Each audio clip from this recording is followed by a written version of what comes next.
Siapa sih yang nggak kenal sama Bang Wasril?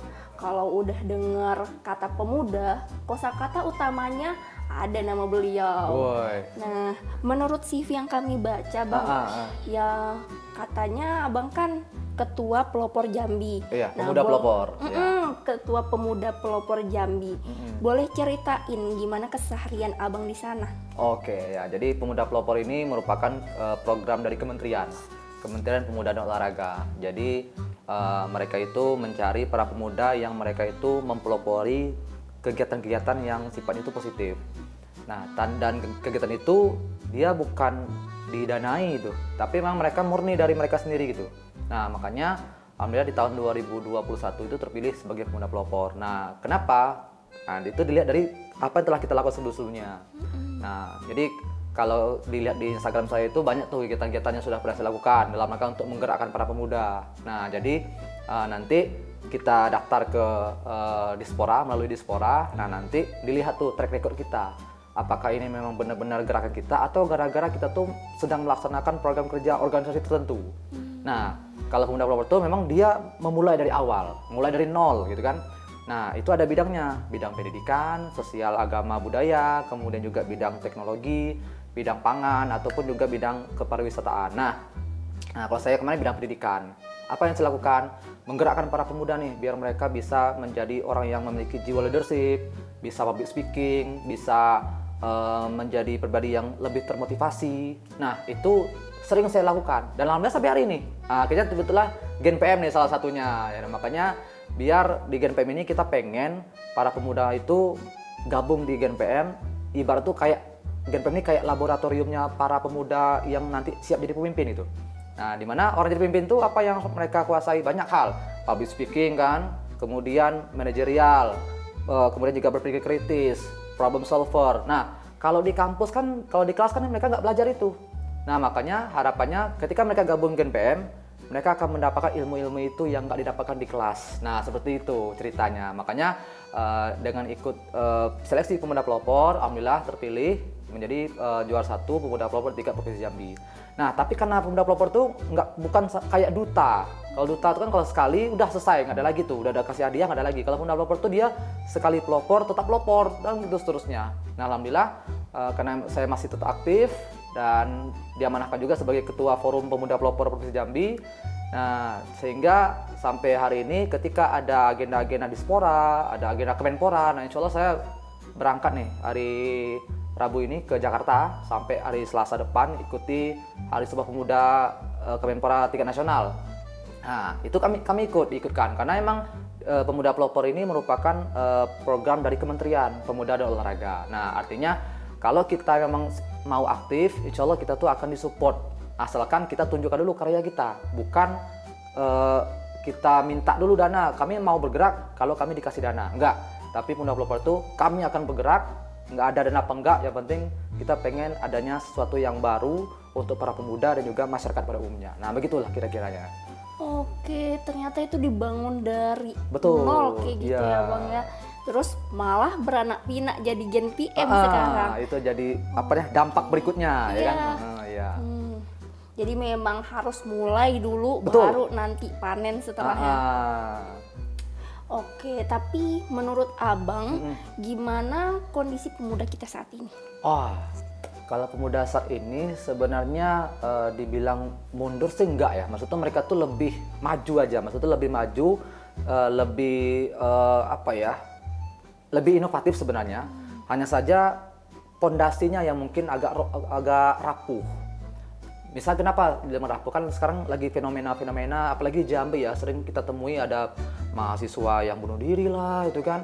Kemudian ketika mereka stres, mereka itu ke tempat hal yang tidak baik ya, melakukan hal yang kayaknya misalnya narkoba. Nah, itu kan rapuh dalam hal kepribadian sebenarnya. Nah, sebenarnya kalau mereka itu mau kan, mereka tuh bisa lebih daripada itu. Nah, jadi pemuda saat ini adalah mereka itu memang karena lingkungannya udah maju, teknologi udah canggih, sehingga mereka itu terlena dan mereka rapuh dalam hal pondasi awalnya, seperti misalnya dalam hal karakternya. Mereka mungkin hebat lah dalam teknologi, tapi dalam attitude-nya, nah itu kan sangat pondasi banget tuh attitude. Ketika orang pintar tapi nggak ada attitude, itu kan nggak diterima. Nah maka itu yang barangkali perlu kita perbaiki. Nah makanya kita bikin kegiatan-kegiatan nih biar untuk menguatkan pondasi itu. Dan kemudian para pemuda sekarang ini lebih ke mereka tuh lebih suka tampil sebenarnya. Nah maka sekarang menjadi PR pemangku kebijakan tuh gimana caranya agar para pemuda ini diberikan ruang biar mereka itu nggak cuman sebagai penonton aja nih. Nah kita perlu berikan ruang untuk mereka biar mereka berekspresi dengan kreativitas mereka masing-masing. Kan tadi kan saya bilang pemuda sekarang tuh kreatif. Kalau nggak diberikan ruang, ya kreatifnya jadi mati dong gitu kan. Nah makanya organisasi-organisasi pemuda yang sekarang ini harapannya bagaimana sifatnya pemuda itu diberikan ruang untuk beraksi, untuk menunjukkan karyanya, prestasinya, biar apa? Biar nanti akan muncul inovasi-inovasi baru dalam kehidupan. Nah mungkin seperti itu sih, lebih ke mereka tuh butuh penguatan karakternya. Nah maka di Gen PM kan kita kan bikin agenda tuh ada pelatihan banyak gitu kan, event-event, tapi tetap ada namanya CSD. Ya, Circle of Self Development. Nah, disitulah tempat kita nanti akan saling menguatkan. Ya, kita nanti juga akan dibekali dengan ilmu agama. Harapannya di situ mereka akan kuat pondasinya. Tapi ketika mereka terbang, belayar dengan program-program, mereka masih kuat pondasinya. Nah, seperti itu. Makanya kegiatan CSD kan lebih banyak tuh frekuensinya dibandingkan dengan event-event yang kayak pelatihan, seminar dan sebagainya. Nah, mungkin seperti itu menurut pendapat saya. Oke, berarti tapi benar sih, Rima juga ngerasain kalau karena kemajuan teknologi betul. Semakin banyaknya informasi itu kayak gitu, sebenarnya semakin meronta-ronta kayak gitu, ingin melakukan sesuatu tapi wadahnya di mana sulit dicari kan. Nah, tapi kira-kira menurut Abang dengan kondisi pemuda begitu, apakah Indonesia masih bisa berharap dengan pemuda di itu masa depan lah ya, pemudanya masa depan ya. Ya sebenarnya pemuda itu dia punya masanya itu ketika mereka itu diberikan kesempatan itu sebenarnya bisa lebih melesat sebenarnya kan. Asalkan itu tadi mereka ada ruang untuk berkreasi, asalkan mereka itu ada ruang untuk menambah kualitas diri mereka. Nah, kalau ditanya apakah pemuda saat ini masih bisa diharapkan ya untuk Indonesia, masih bisa banget ya kan. Bahkan kita bandingkan dengan zaman dulu kan pemuda itu kan nggak punya kemampuan dalam teknologi. Wah, zaman sekarang mah hampir semua pemuda itu bisa lah ngedit itu kan, meskipun pakai template itu kan. Nah, artinya apa? Mereka dalam hal soft skillnya itu mungkin bisa lebih banyak lah dibandingkan yang terdahulu. Nah, zaman dulu mereka skill kurang tapi mereka bisa loh memerdekakan Indonesia, ya kan? Nah, jadi yang kita butuhkan itu adalah bagaimana peran dari orang-orang yang mungkin peduli nih dengan sosok pemuda nih. Nah, makanya orang-orang yang peduli ini kita kumpulkan menjadi satu kekuatan yang besar di satu organisasi. Sehingga nanti organisasi itulah yang nanti akan memikirkan apa nih kira-kira program yang bisa kita lakukan, kita berikan untuk para pemuda ini biar mereka tuh show up, biar mereka tuh berani menunjukkan ini loh kami itu kan, kami tuh punya pikiran juga, kami pengen mewujudkannya.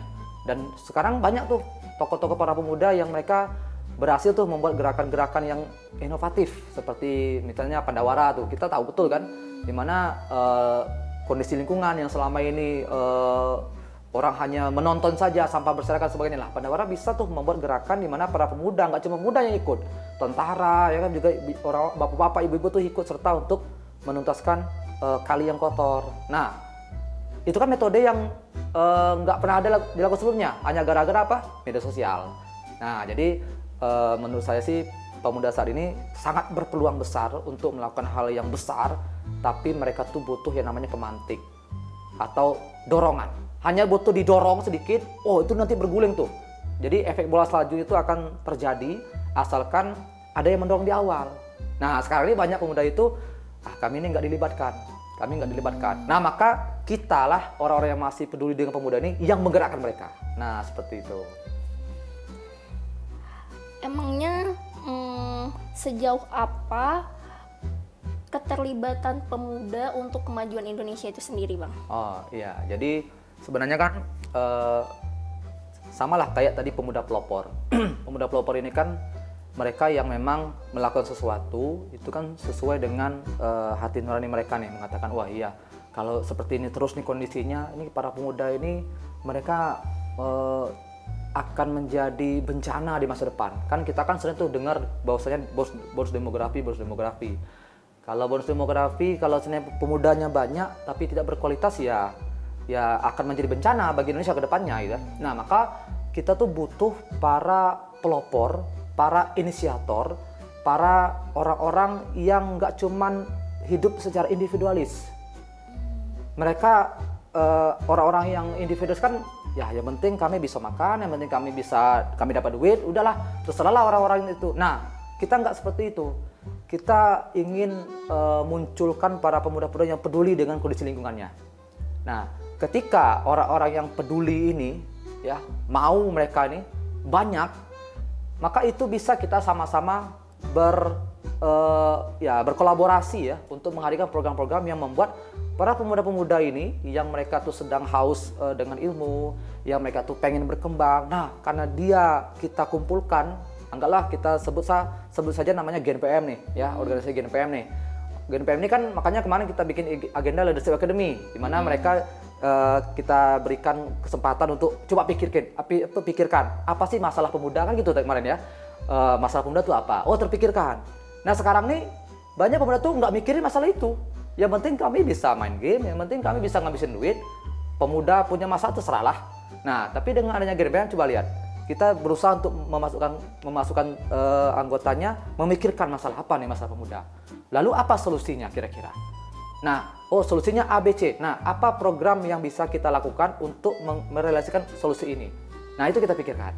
Nah, coba bayangkan kalau itu nggak cuma di GNPM. Di titik lain juga ada orang yang mikirkan masalah pemuda, mikirkan.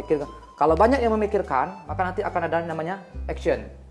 Nah, action itu barulah nanti akan muncul inovasi-inovasi yang membuat para pemuda itu bisa kita berdayakan. Nah, mungkin seperti itu caranya biar para pemuda itu akan muncul powernya. Nah, sekarang nih yang starternya tuh belum ada, misalnya kan. Ada sih tapi sedikit. Nah, harapannya kita yang peduli inilah yang mendorong mereka, menstarter mereka sehingga mereka akan melesat lebih cepat lagi seperti itu. Nah, mungkin gitu jawabannya.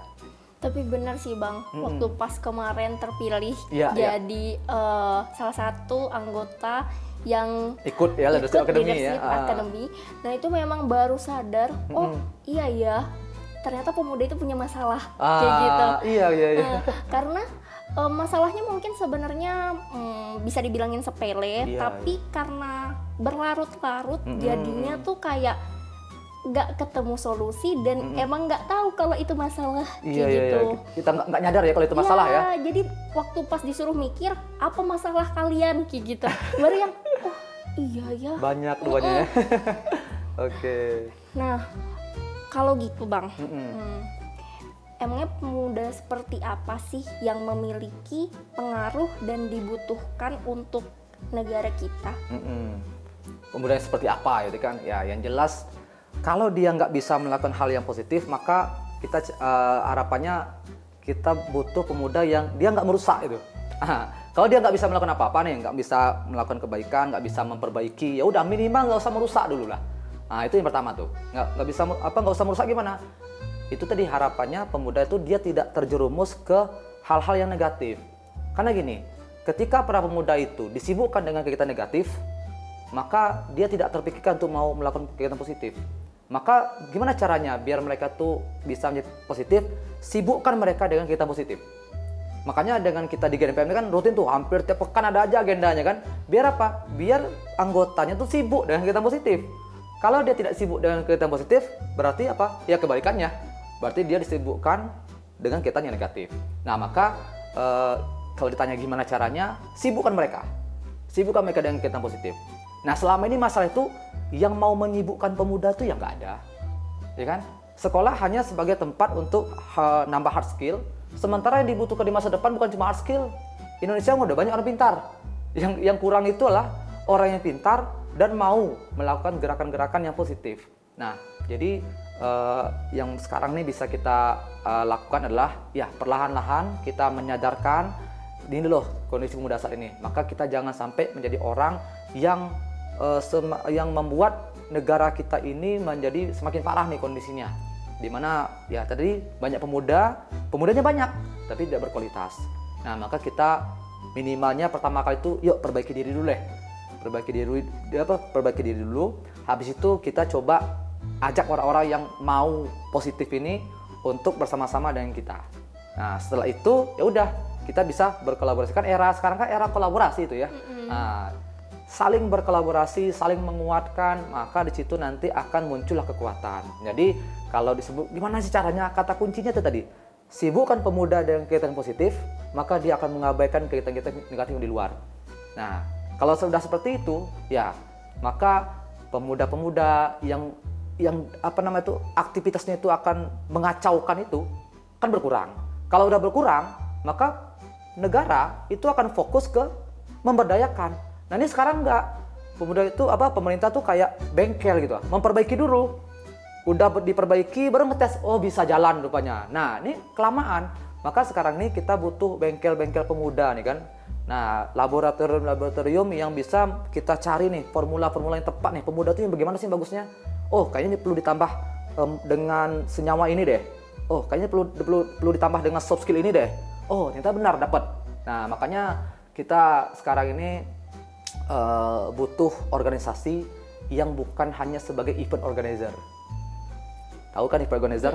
Hanya pas acara aja kan, habis itu selesai. Kalau kita di GenPM ini, organisasi bukan cuma event organizer, tapi pembentukan. Kalau pembentukan, ada tahapan-tahapannya. Kan nggak bisa tuh, satu kali sentuh langsung terbentuk, nggak bisa tuh. Harus perlahan-lahan, ditambahkan dulu cairannya. Makanya kita tuh di GenPM itu ada agenda skill development-nya, public speaking-nya, leadership-nya, dan kalau mau jadi pengurus harus aktif di CSD-nya selama 6 bulan. Kan ini kan namanya pembentukan tuh. Apa sih tujuannya?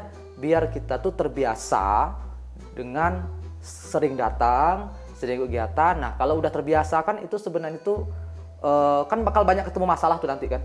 Wah, gondok nggak ikhlas. Tapi endingnya tuh nanti akan ikhlas tuh. Jadi dipaksa dulu baru nanti terbiasa.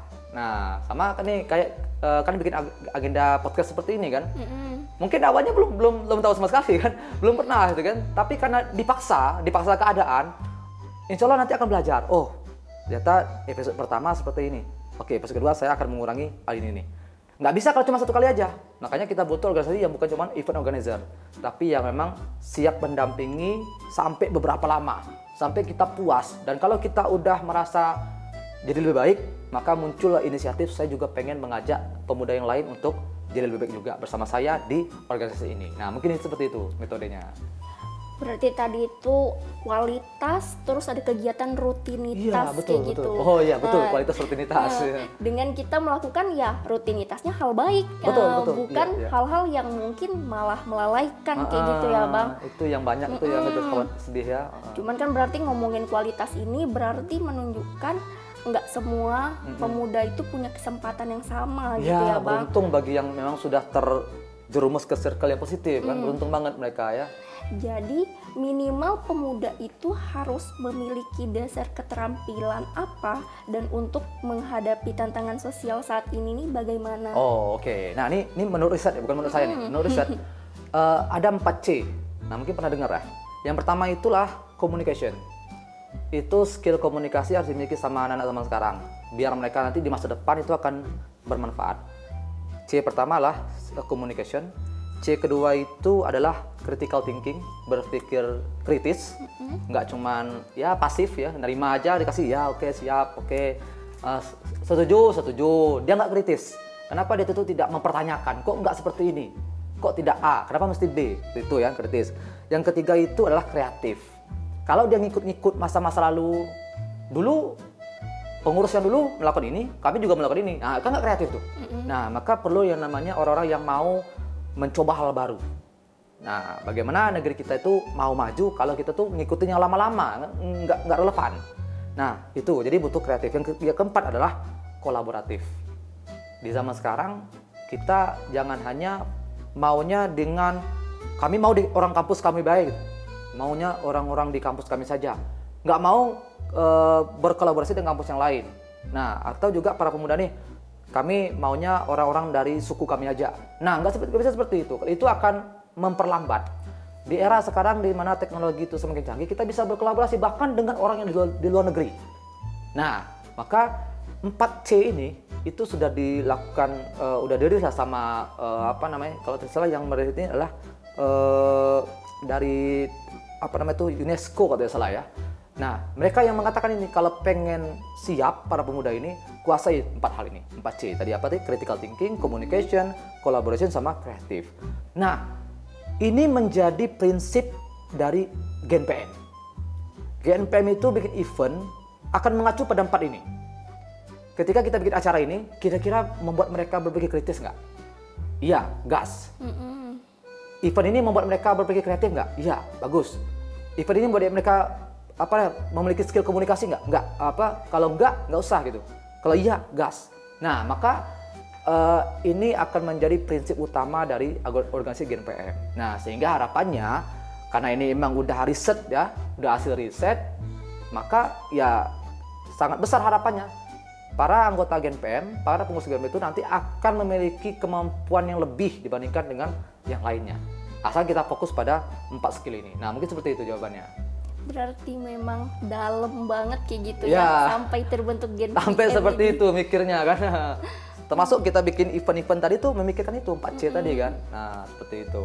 Ternyata pertanyaan mengapa itu nggak selalu mengganggu kayak gitu ya Bang, justru penting kayak gitu. Banget itu. Oke, ternyata besar banget posisi kita ini untuk membangun bangsa Indonesia. Ya, betul. Ya, berat sih. Sebagai pemuda kita emang harus lebih perhatian lagi, entah dengan lingkungan bahkan dengan diri kita sendiri kayak gitu. Emangnya ada apa? Nah, gitu. Untuk closing statement nih Bang, untuk kaula muda apa ya? Ya, jadi teman-teman semua, pemuda yang biasa-biasa saja itu udah banyak di luar sana. Maka kalau kita juga memilih untuk menjadi pemuda yang biasa-biasa saja, berarti kita apalah pembedanya, apalah yang buat kita jadi keren gitu kan. Maka biar kita tuh jadi pribadi atau pemuda yang luar biasa, kita harus menambah nilai dalam diri kita. Beda antara berat mana, batu bata dengan HP. Pastilah berat batu bata. Tapi mengapa HP lebih mahal daripada batu bata? Karena HP punya nilai yang lebih. Nah, sekarang ini kalau kita pengen jadi pemuda yang luar biasa, coba kita install sebanyak-banyaknya soft skill dalam diri kita. Ini kalau HP kan software ya. Ini install sebanyak-banyaknya soft skill dalam diri kita sebagai seorang pemuda.